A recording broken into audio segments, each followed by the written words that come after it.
On February 2021, NASA's Perseverance rover landed inside G0 crater, a place once believed to have held an ancient Martian lake. Since then, Perseverance has been drilling, collecting, and sealing dozens of core samples. Each tube contains a tiny fragment of Mars's deep history, rocks, dust, and maybe even chemical traces of life. Perseverance isn't just a robotic geologist, it carries a full suite of scientific instruments, Sherlock and Watson, which uses cameras, lasers, and ultraviolet light to look for organic molecules, PIXL, an X-ray spectrometer that maps chemical elements in Martian rocks, SuperCam, firing a laser to vapor rock surfaces and analyze their composition from a distance, and ground-penetrating radar, giving scientists a peek beneath the Martian soil. These tools can detect organic molecules, study rock chemistry, and identify minerals, but they can't give us the ultimate answers. Life signatures, if they exist, are likely hidden at microscopic or isotopic levels, requiring laboratories on Earth.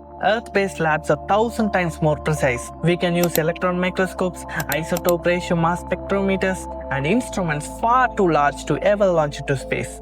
That's why Perseverance's most critical job isn't just to study Mars, it's to prepare sealed tubes of Martian material for a future return to Earth. To bring these samples back, NASA and European Space Agency have designed one of the most complex robotic missions in history. If everything goes according to the plan, around the early 2030s, the sample retrieval lander will touch down near Perseverance. It will carry two critical payloads: a fetch rover built by ESA that will collect the tubes Perseverance has cagged on the ground, and the most daring mission of all, the Mars Ascent Vehicle. The Mars Ascent Vehicle, MAV, is a two-stage solid-fuel rocket about 3 meters long. It will sit on the lander deck waiting for its moment. Here's how it works. Once the fetch rover loads the sample tubes into a sealed container called orbiting sample canister, a robotic arm will carefully transfer the canister into the nose of the Mars Ascent Vehicle. The MAV will then be raised upright on the launch platform, and for the first time in the history, a rocket will be thrown and ignited on the surface of another planet. The MAV's first stage will lift it off the ground and burn out in seconds. Then the second stage will take over, accelerating the canister into Martian orbit. The target? A precise rendezvous with an ESA orbiter.